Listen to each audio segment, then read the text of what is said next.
It's the radio on the radio, no radio, and today we're talking about how do you make your decisions? Are you using objective perspective or subjective perspective? Say that 5 times fast. Whew. All right, that was a mouthful. So, right off to the topic, we're talking about objective perspective. Objective perspective is not influenced by personal opinions, emotions, or feelings. In an objective perspective, quantifiable and measurable facts are used to come to a decision, right?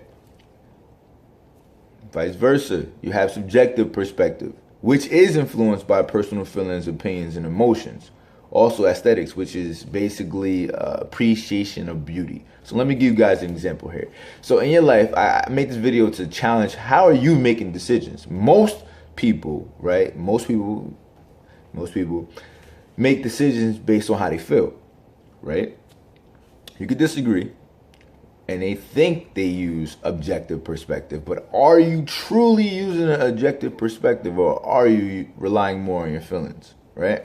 So here we go, check this out. I'll give you an example of the car. So you have this fast car, red, looks good, smells good inside, right? So the price is not okay. So you see this car, you really want this car. Now this car is telling you to buy it because you feel good about it. You have this thing called intuition. And a lot of times in our life, right, we'll make decisions off of our intuition, right? So our intuition is what we call our driving force. Well, I just had a good feeling about it. But on the other hand, did you see the Carfax? Did you see that this car had been through water damage? Did you see that this car was stolen and lost its VIN number? Did you see that this car has been in several car accidents, or that it doesn't have a good maintenance tracking record?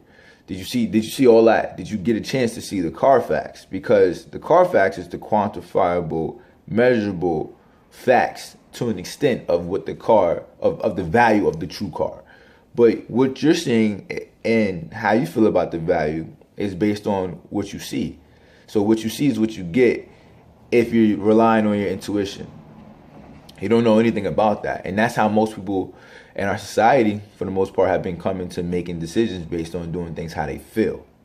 So I want to challenge you today to think about, how do you make decisions? Are you really putting facts by facts by facts and making decisions off of facts in front of you?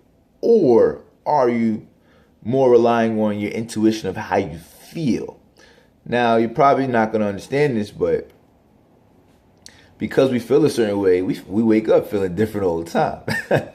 A lot of people are like, I feel like this. All right. Okay, that's cool. But some people feel different every day they wake up. I know I personally do. Sometimes I wake up, I'll be like, I don't want to get up. And then sometimes I wake up, I'm like, it's time to get up.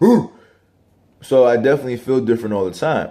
So they have this thing called the halo effect, which is basically you have good first impressions and bad first impressions, right? And the way the halo effect works is basically saying that because you experience something one way the first time, that doesn't necessarily mean that it can't go wrong another time. So a lot of people, they have the halo effect on them, and they say, oh, well, this happened to me. I made a great decision doing it this way before.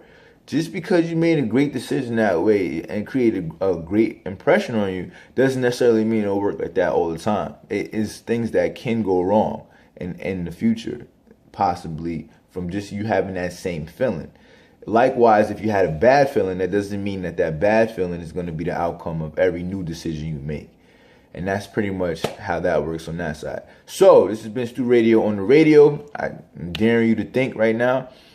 You can find me on YouTube, Instagram, and Facebook. Challenge yourself.